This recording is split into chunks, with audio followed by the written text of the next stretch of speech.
Hello, hello, hello, everyone.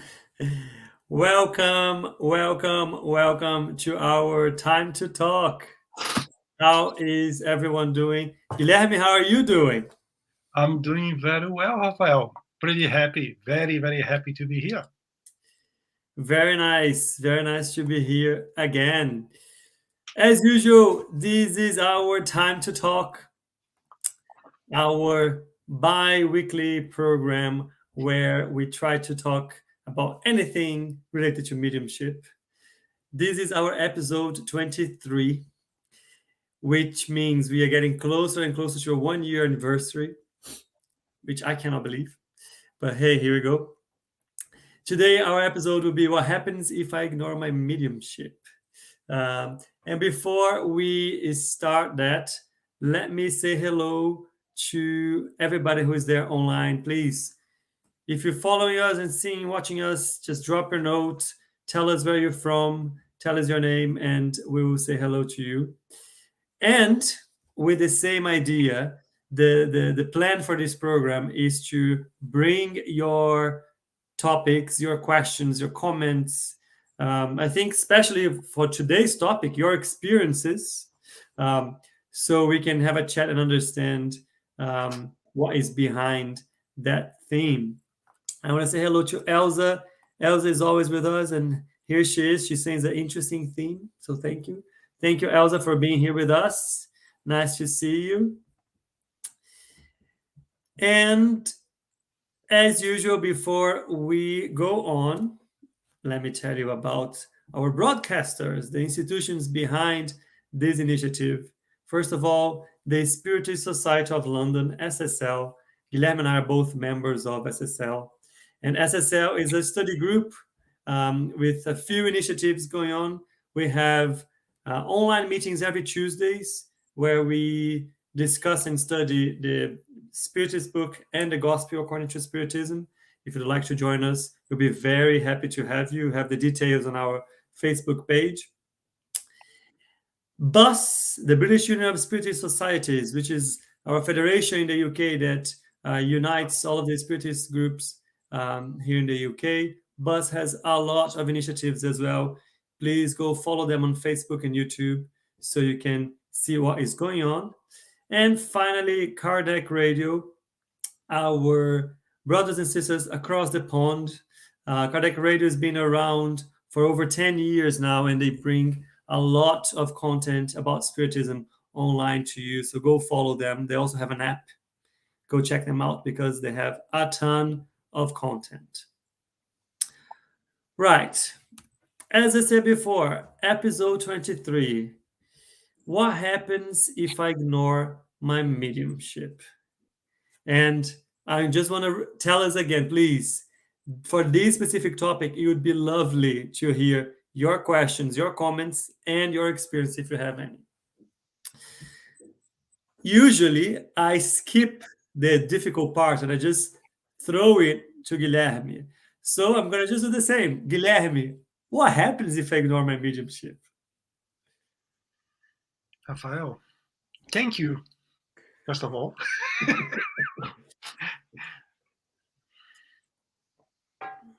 It depends who you ask.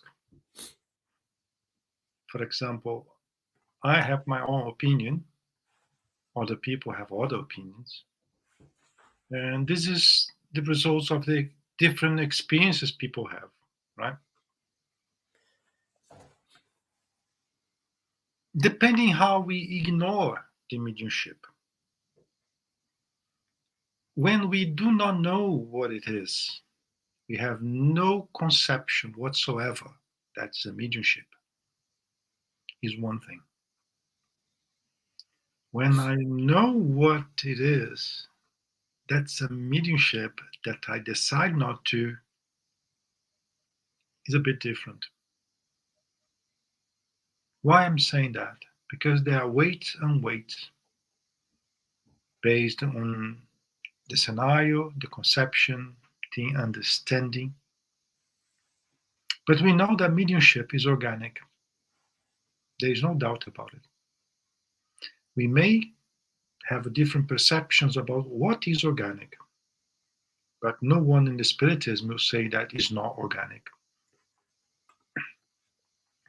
Saying that, I cannot get rid of it. My understanding is that if I have what we call an ostensive mediumship and I decide not to use, possibly through our existence, we will be called more than once to embrace that marvelous opportunity that is use mediumship to practice charity. Some people really decide to ignore that call more than once. Depending on what is your mediumship, you may have repercussions even in your physical body. You may have some problems, if I may say like that. But there are people that believe that if I don't need to develop my mediumship, I just need to find a way to use my qualities to help people without developing mediumship. I respect that opinion, but the way I see, if we are mediums, ostensive mediums, we asked to be mediums. If we haven't asked, we have been pushed to be mediums for some reason. If we decide not to use, either way, there are consequences, as everything in life has a consequence. We are free to choose left and right, but if we go to left, we may find something. If we go to right, we may find something else, but we always find something. We had, over the years, a lot of people coming asking assistance, and they were totally unbalanced, at least. And some of them, they had physical problems that were related to misdiagnosis, if I can say like that, of this situation. And some people even, they went to some asylum for some time because the professionals could not identify anything else. And here we go. The best place for you is that place, you know? Yeah. People end up over there. I've worked with a medium that she went to the hospital, the clinic, more than once until was identified mediumship as the root cause of what she was having. Luckily enough, there was enough time to reverse things that have been done, but sometimes it's too late. Because if we, for example, if we are in an institution like that, they prescribe heavy doses of drugs, medicines, after a period of time, it's not only mediumship anymore. Your physical body will be debilitated. Yeah. So it's very complicated. But to make that question, that answer shorter, mediumship is to be used to practice charity. And there is only one way we can control mediumship, is through the practice, is working with the mediumship. Mediumship will not disappear, it will not go away like a lot of people would like to. Rare situations, the higher spirits will put like a buffer in your mediumship, but rare situations. So You touched a few points I want to comment on, because when you think about ostensive mediumship in a sense of, I think before people develop their mediumship and understand what's going on, when things are just happening with them and around them, and they don't really realize. I think it's a common. I want to say they use hope, but I think it's a natural hope to go in the path that, oh, if I ignore this, if I move away from this, it will go away, it will stop, it will solve, it sort itself, and so on. And as you said before, I think the more we study, the more we read, we understand that in reality that's not the case for mediumship, right? Because it is not a newness, it's not an anomaly, it's not something that your body is rejecting, or it's not like a disease that you need to deal with. It's not like that. It's a condition. It's a condition, as much, not in the sense of an illness, and maybe condition is not the right word. It's a characteristic, just like A bit better. A bit better. a bit bad. It's a characteristic, just like you're able to hear and speak and so on. You're also able to be this intermediary. And you also mentioned, still within the same line, you mentioned that it is organic, right? We read and we saw that mediumship is connected to your body, to your perispirit. So it isn't something that you can pray away or move away from it, or have a surgery to remove or something like that, except in very specific cases where the higher spirits will intervene, because that is the best course of action for your situation in a specific time. And usually it doesn't remove, but it might make it dormant for a while. But you also mentioned something that I want to bring up, because I remember from my experience. Well, actually, before we go there, what happens then if you end up ignoring it, or if you don't pay attention to it, or if you ignore, or if you see it and you just try to use it without the proper study and support behind, or the right reasons behind, and that's why you get to a state of unbalance. But it is a not natural response, right? Just like anything else, anything that you overuse, or that you feel that you should be using a certain way and you don't look after it, the consequences and the issues and the problems they generate will just aggregate and get more and more and more. And over time, this is going to cause an issue for you. Which gets to my point, which Guilherme used the expression unbalanced. And we see that in Spiritist groups a lot. It's very common that people will arrive at the Spiritist group or a Spiritist center as a last resource, because nothing else worked, and there was some things were influencing and impacting their physical health, their mental health, and no doctor, no other religion or anything could diagnose or help them through. So they get to a point where they come to the Spiritist center because there's something around spirits going on there, so they might know how to treat it. And we see a lot of mediums arriving at Spiritist centers like this. I remember when I was younger, hearing this, that that medium arrived and needed help or was unbalanced. But for me, as a young, I was in my teen years, or as a kid, I didn't quite understand what they meant by that unbalanced. And I will throw it back to you, Guilherme. Let me give you. Huh? Let me give you an example. Well, carry on. You were about to say something. Go. I think I was going to ask you to give examples of like what is that? What does it mean unbalanced, and how does that sometimes presents itself? But before you answer that, let me see. I see some messages from Elsa here. She's saying that her daughter did not want her mediumship. She wanted to clean it, asking to me all the time that she didn't want to take mediumship. Did it work, Elsa? You tell me. Did she manage to get rid of her mediumship? Let us know. Let's see Elsa's answer, but that is something very common.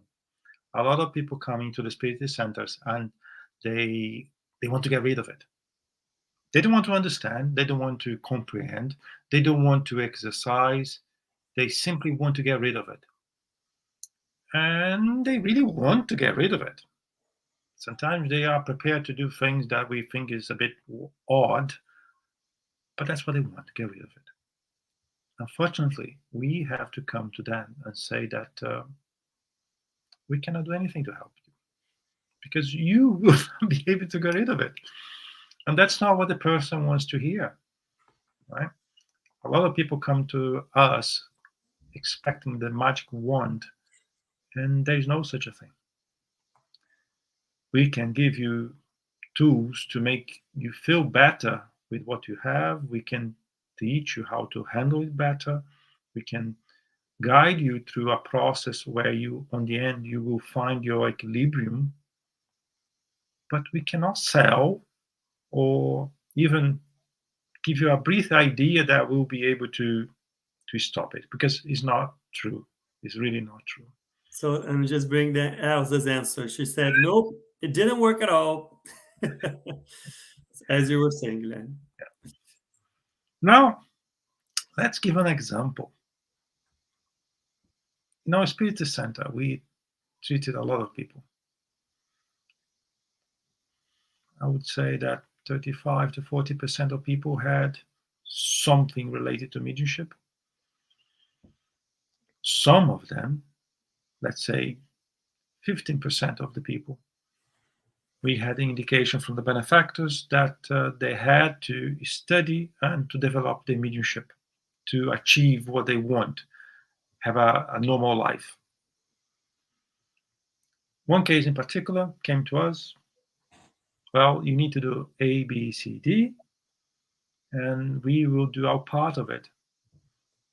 The person went to the treatment, we call it treatment, but it's really what we call here in UK healing process. And in the end, the person decided that I'm feeling okay already with myself. I don't have the same feelings. I don't have the same characteristics any longer. And the person disappeared. We told the person what the benefactors told us. You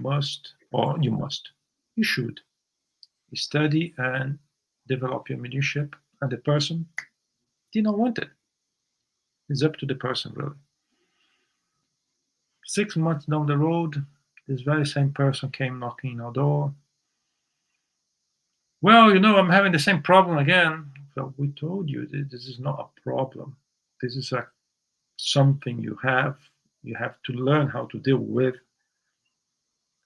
What can I do now? We did again another consultation. We brought the person. Same steps again. On the end, the person did exactly the same thing. Disappear. The person did that for 3 times. And then he really disappeared. I don't know what he did or what he went to do. I have no idea. Possibly he tried to go to a different place to find that magical wand. But as mediumship is organic, this is within you. As Rafael said, you won't be able to remove it by surgery or anything else. So the best way to live better with that is to learn how to control, how to deal with, and even better, how to use that to help other people. Because that's what mediumship is about, helping people. The person has the right to say no every time has a different call. But that characteristic will not go away. And after a period of time, you may have some situations where, because you do not know how to handle, it could be a bit odd in front of other people in different places. So my suggestion is get a grip on it. Learn what you have to learn. Use what you have to use to help spirits and people. Because it will be better for you. It will be better for other people. regardless what I said, an ostensive medium, he has been prepared in the spiritual world before reincarnated. So it's part of a process. Quite often, you have asked to be medium to repair your wrongdoings. Quite often, you have begged to be medium to repair your wrongdoings. When we arrive on earth, there are so many good things on earth, right? So then we decide not to do it. But you could quite well be compromising your reincarnation depending on what you're supposed to do. So my best advice is don't be afraid. Let's learn together how to handle this thing. Let's practice love, helping other people. There's no reason to be afraid about mediumship, being a medium. There's no reason for it. I know human beings are scared about the unknown. But as soon as you start to know what it is, you will lose your fear. So that would be really, that was my first example. Okay. I know you have more examples and I want to get to them, but I want you to do like a parallel, or I want to bring up some other things we commented and talked about in the past, which was the connections between our spirit and our body, how that happens through the perispirit, and what are the different centers of energy that are located in our body that work as the main conductor, let's say, between the two. And I remember many weeks ago when we were talking about our spiritual body, we were talking about all of the functions, the bodily functions that control our systems, that control our heartbeat, our breathing, that controls the things that we don't even need to think to work, like the hormones and how they control, spread through our blood and send specific messages to the organs and so on. And we very superficially, we probably need a full episode just to touch that. We talked about the pineal gland. And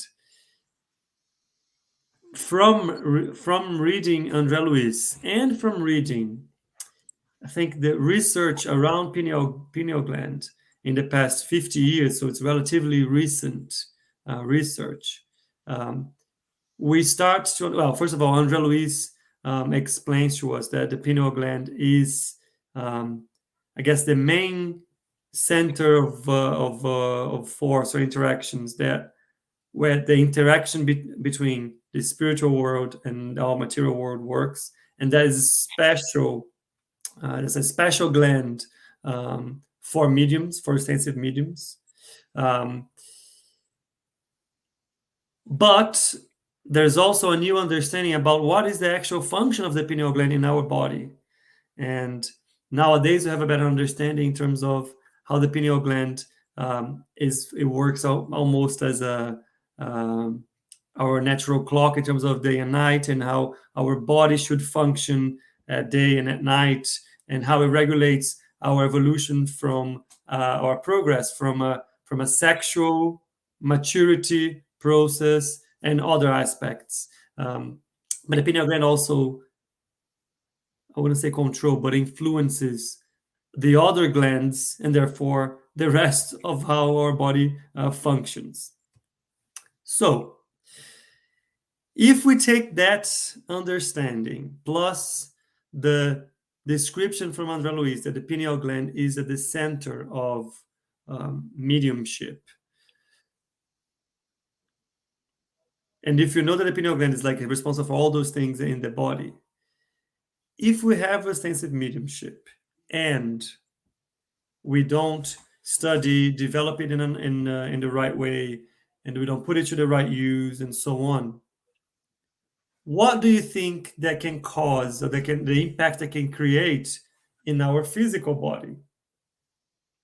If there's such a connection between mediumship and how you use your mediumship, the influences that you are susceptible to as an offensive medium, and you know that the pineal gland is controlling not only how your evolution and so on, but how your body functions through the impacts in other glands, you can start to realize if things are unbalanced, it is natural that I will see a reflection in my physical body, in how my system is working, and how my hormones are working, and how my organs are working, and how my brain is working. So a direct assumption, and this is an assumption, right? We've been reading, I've been trying to read a lot of the research about it, but it's still an assumption, is that we know if there's such a good connection, in an unbalanced state, you might end up creating issues on your physical body and how your mental state works, your mental health works. Mhm. Based on that, I wanted to give a list. I don't like giving lists, but I wanted to give bullet points, let's say, of common things that we see mediums that are in an unbalanced state um, suffering or going through or feeling. I want to be very careful here. Guilherme is already itching to say something. I want to be very careful here because whatever we're going to say, it can also be caused by so many other things. And like everything else in mediumship, which is something Guilherme loves to say, it needs to be investigated. It needs to be questioned. It needs to be assessed from all other perspectives to make sure that it isn't being caused by any of the other perspectives. And then we can get to the conclusion that it might be from a mediumistic root cause. But before I go on those topics, I know Guilherme is really itching to say something. Go, Guilherme. Following your line of thought, we have few cases of people deciding or postponing the development of their mediumship, and they started to develop some problems in the throat, on the glands. And when we approach the benefactors, because we don't know nothing, right? They do the job. We're just facilitators. They recommended, tell this person to start to practice the mediumship. She's supposed to for years. She can do psychophony. She can do lectures. She can teach. She can do anything from her voice. And then we have to tell the person what we've been told. Sometimes the person ignores. It's entirely up to them. But sometimes the person like to accept and take on board what we've been told, and the problem goes away. The problem goes away. Mm. There is something that we have that is called ectoplasm. People call energy. People call vital fluid. At the end of the day, it's the same thing, right? If you do not use what you have to give, your physical body produce eight amount of energy every day. In theory, you're supposed to get the energy and use directing the energy to helping people, and you decide not to. Tomorrow, your body will produce another equivalent quantity of energy. After a period of time, you have accumulated so much energy that you can start to feel things on your physical body. Because everything in nature, when you have something accumulated, something's going to give. And our physical body is exactly the same. We had people that came to us with the problems. I'm having problem here, there, over there. Okay. You start to do this. You start to circulate your energy. That's not going to work, but I'll try anyway. I have nothing to lose. I'll try anyway. After a period of time, the person is happy. He's happy because he will see that what was really disturbing in his physical body is gone. And it's something that the doctors could not find it because the normal science would not find it anyway. But it's up to the person to believe or not to believe. The most important is that we are there to make our part of it, to help, to assist. If the person wants to take it on board, great. Yeah. Doesn't? Great as well. Yeah. You mentioned, in my research, I was trying to get like examples and things to bring up today, and by reading some of the texts that I got, I was kind of characterizing the two elements of that can cause the symptoms of unbalanced mediumship. And I think in the end, I got to a conclusion, Guilherme, maybe see if you agree or not, Guilherme. I got a conclusion that usually these symptoms, they will be from either of the two different causes. One is what you just described, which is there is this element of the amount of energy that you produce as a medium. And I'm going to refer to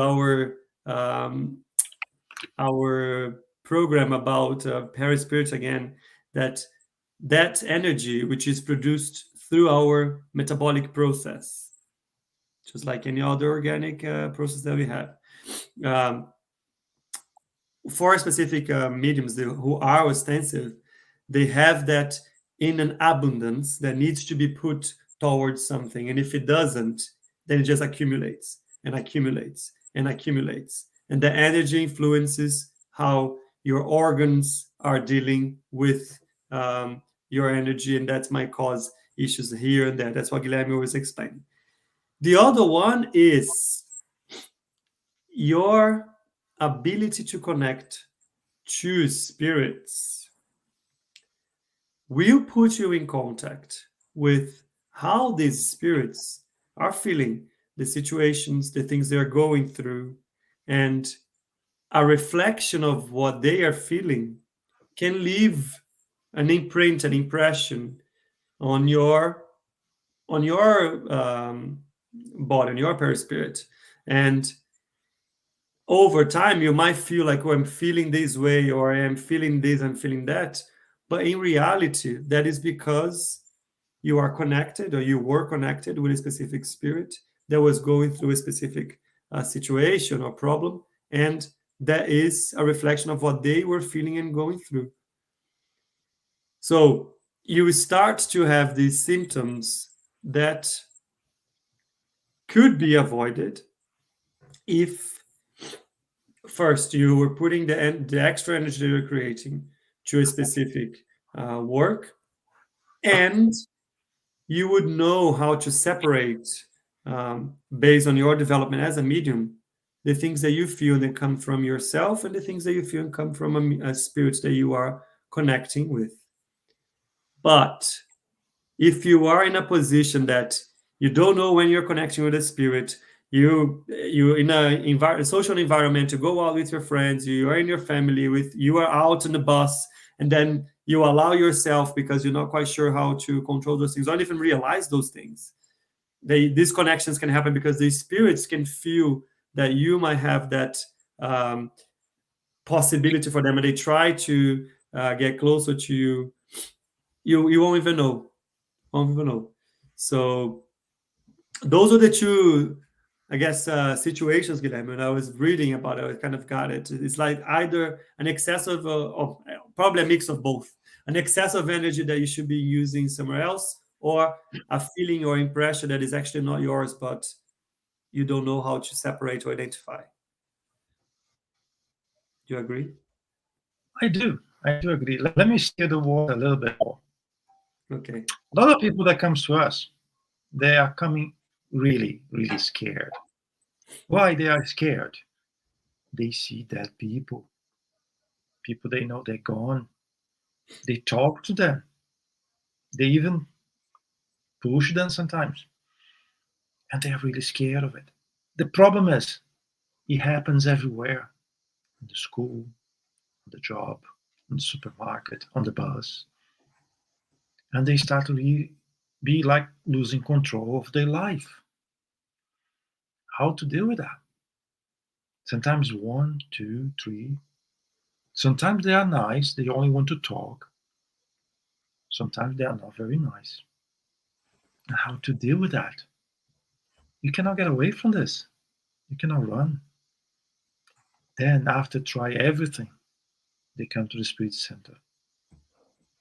Even though, after try everything, sometimes they are not ready yet to accept what they are. They come and they disappear. But when the pain is very, very strong, then you are prepared to try even things you don't believe or you don't like. And sometimes the results are that you're so surprised that you embrace the new me. I have to embrace that because it has stopped. I don't see spirits everywhere anymore. I start to see spirits at that particular day, that particular time in the meetings, or at least I start to deal with them closely the day of that meeting because that's part of the job. So I start to have a better life. I start to have better control of myself. Because putting yourself in someone's shoes, going to a doctor, telling that I can see that people, I can talk to them, they are doing things for me, they are very unpleasant. What do you think is going to happen? Tell me, honestly, what is going to happen? We know what's going to happen, right? So we cannot avoid it. So it's better to have at least the idea that if something like that is happening, I may find assistance with this type of group in this place. Because it could happen to us. Because sometimes we think that we are not mediums. Because I never had anything like that. 10, 15 years, 20 years later, appears. Because that was the time where was expected to start. Your job supposed to start at that period, not before. So we never know tomorrow. Never know tomorrow. So it's good to have at least an idea of how to deal with that. Better than not know at all and end up in places that I hope I never have to go myself. Right. Then I want to get back to the points that I mentioned before, but as I said, I am a bit reticent to mention them because I want to just reinforce again. If you are the symptoms I'm going to give as common examples of how people may feel or the unbalanced mediumship can cause to them. They might have other causes behind. So it is important that you seek medical help. You try to investigate what is the root cause. You what's the word? You cancel any other possibilities of explanation before that. In the case, of course, you don't know it is mediumship, because if you know it is mediumship, well, then you already told you is a.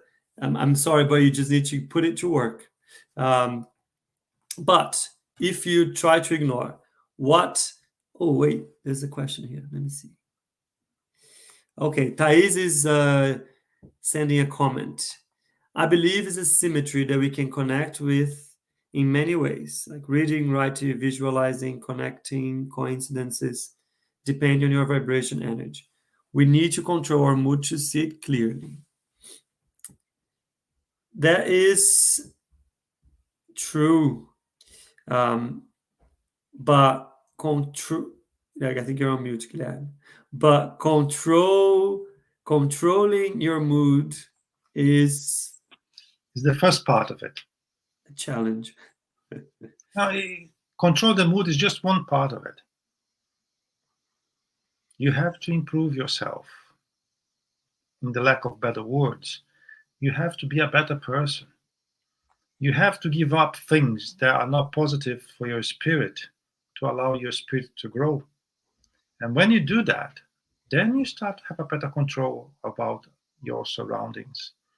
Not only that, when you do that change in yourself, your inner change, you start make friends that are more positive friends, and they start to look after you as well. So it's a win-win situation. You are getting better by yourself, and you're getting better friends. So then, in that situation, when you put your mediumship into work, you make friends that will even be beside you all the time, trying to give you the best support as possible, if you're allowed to, of course. Mood is just one thing. There are other things more important, and there are things that will last longer, because we don't keep a good mood all the time. We don't. It's virtually impossible. But there are things you can do that you can keep for as long as you can with you. I won't say forever, because forever is a term that I don't like very much, but you can keep longer than just mood. All right. Then what happens if we ignore, or if you use your mediumship without really like studying or putting effort, or with a charitable perspective behind it? Now, you are then susceptible to negative energies, absorbing those energies. You're susceptible to accumulating energies that you were created that should be spread and dedicated to other elements. And that will have an impact in your body. That will have an impact in your mind. They'll have an impact in your emotions. So what can that generate in you?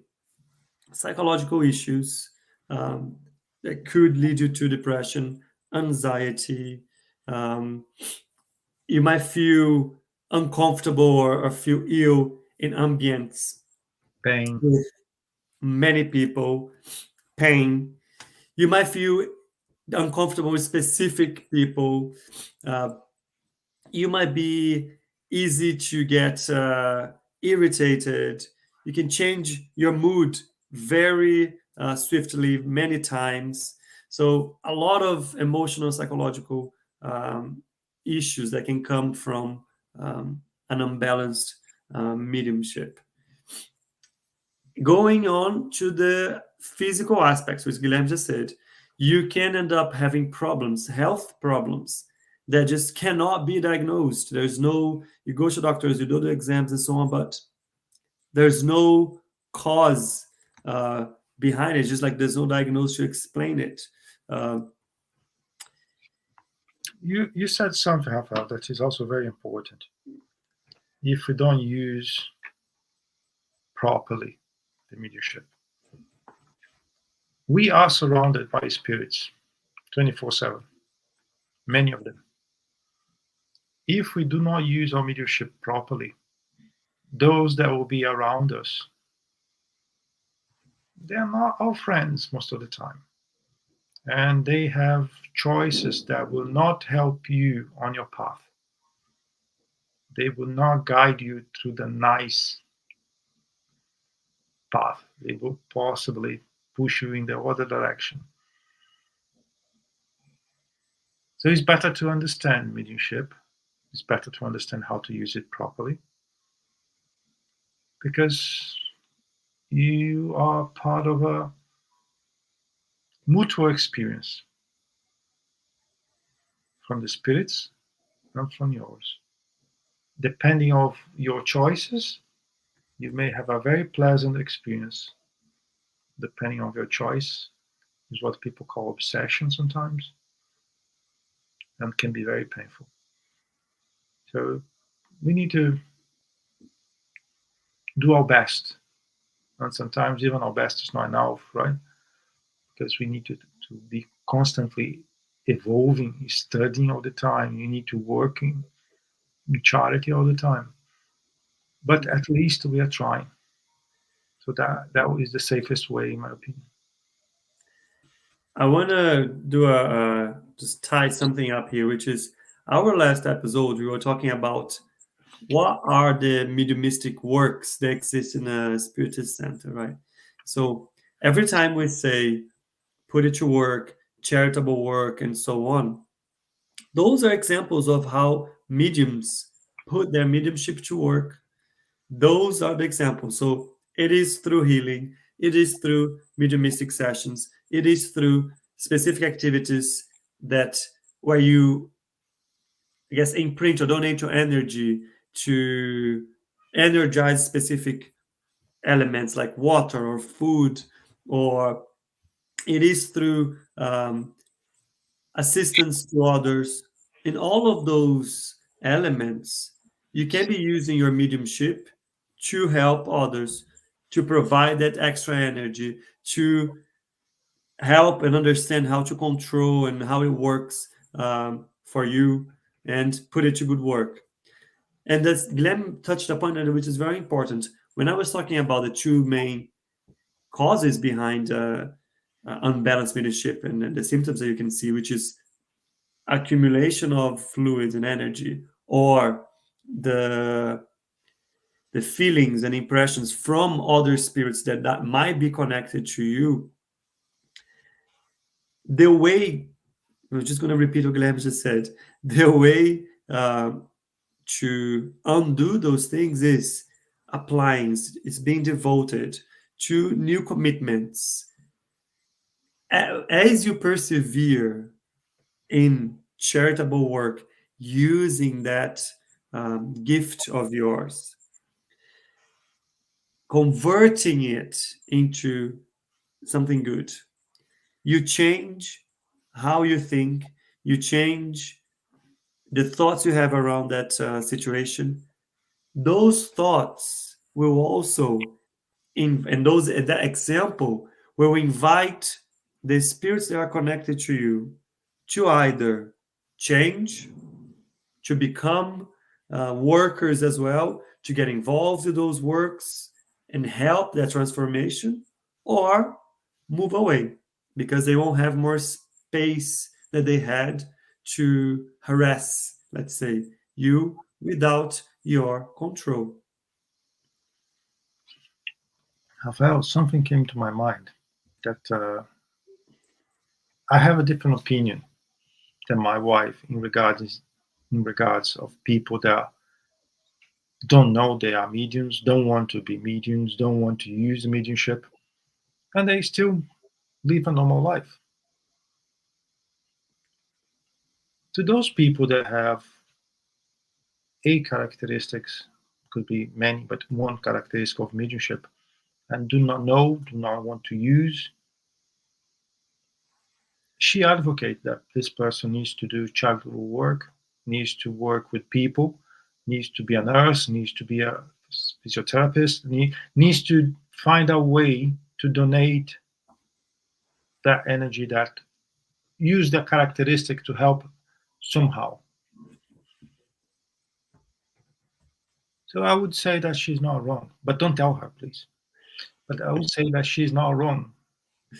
That may be helping those people, but that will not invalidate the need that was really to work with mediumship, right? So I think it may vary from case to case, depending on the level of sensibility. When you really, really are a sensitive medium, you really are very ostensive, You will it need. work. Yeah. It work. I don't know. Maybe I'm wrong. Maybe it's my limitation. I don't know any other way to get around that other than to develop and to work.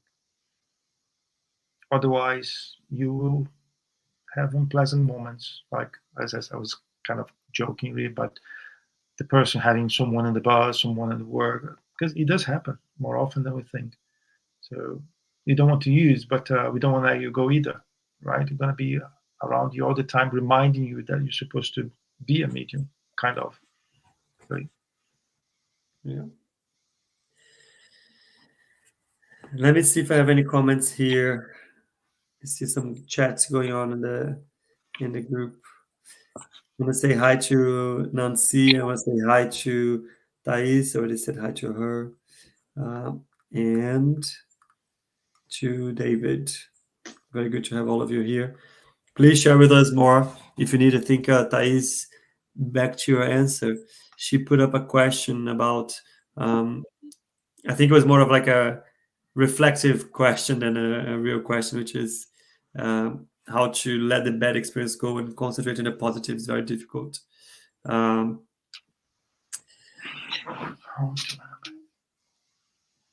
It is quite difficult. Well, the first part of that sentence, right? How to let a bad experience go. It all depends on the way you perceive that experience. But good or bad, it is an experience. It's part of a learning process. Everything we learn on the beginning is not straightforward. So don't let yourself like stop something or not to believe in yourself or not to consider another option to you because your initial contact with that was not very positive. I can guarantee you that most of the time, the beginners complain about the way things started. But they wouldn't start if it wasn't something mild or pleasant. The great majority of the mediums on the Spiritist Center, they arrive over there unbalanced, in need of help. The minority, the very minority, arrived because they want to. So don't be like overprotective about bad experiences, because the way I see, they are not bad experiences. They are experiences. And after a period of time, when you are exposed to other type of experiences, you may look back and think that was not that bad. But I hear what you're saying. Sometimes even scary in the beginning, but an experience is always a learning process. And this is not only with the mediumship, this is in life. So don't don't lose an opportunity, I would say.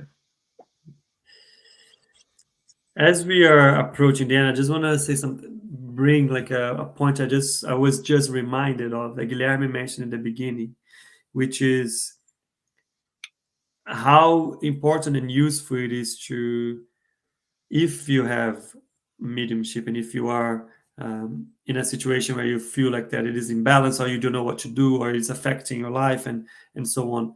And as we just exposed here, the way to get into a situation or a position where it won't affect your life anymore because you can understand what's going on and how to use it in a good way. Finding a spiritist group that you trust, that you know is serious, is committed with charitable work, is committed to study, who has already mediumship works going on, it will be very helpful. They will be able to guide you through, help you. They'll be able to access and ask the benefactors that work already with them to help in your diagnosis and how to direct your mediumship to the best use that will help you in the long term. So I think that is a key differentiator. If you have mediumship and you are trying to find your bearings and understand what is going on, a spiritist group will be able to help you with that. But as Guilherme mentioned a couple of times, at the end of the day, It will be work that comes down to you to do. It'll be a commitment that will come down to you to put forward. So keep that in mind. Go, Guilherme. There is one thing that's also very important. Study the matter. When you start to be acquainted to the level of knowledge, for example, Medium's book, Spiritist book, and a few other source of information, you will start to understand better the phenomena around you, how things happen, why they are happening like that, and how to overcome that.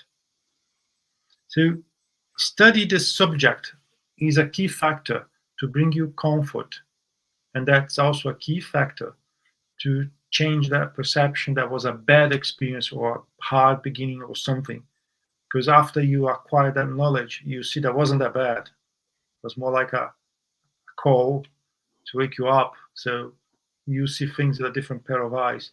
So if you have an opportunity, and I'm talking to everyone, if you have an opportunity, if you're serious about it, if that's something that is bothering you and you need to get information to allow your life to move on, study. If you're not by yourself, find a serious group, as Rafael said, ask someone where to find that source of information, but get knowledge. If you get knowledge about it, it'll be easier to handle. That leads us very nicely to the end of today, to our announcements. I want to separate a bit more time to go through the announcements properly this time. Because specifically about this element of studying and investigation, within SSL, the Spiritist Society of London, we have every Saturday a group that studies the Medium's book that is open for anyone. If you have any type of questions, you can join us. We're going item by item in the book. It's open for absolutely anyone, any questions that you might have. So join us every Saturday. You have the details here. You can find them on our Facebook page as well. On Tuesdays, the Tuesdays that we don't have time to talk, we have the study of the book Nosso Lar, or Astral City, with Guilherme. So you recognize his face. And then on Wednesdays, tomorrow, you have Coffee Break with Munir, talking about the book Genesis, and Spiritual Light, special topic tomorrow, Mediumship and Morality. I will join this amazing group to talk even further about mediumship. Maybe get some sort of hints on how to fix my morality as well.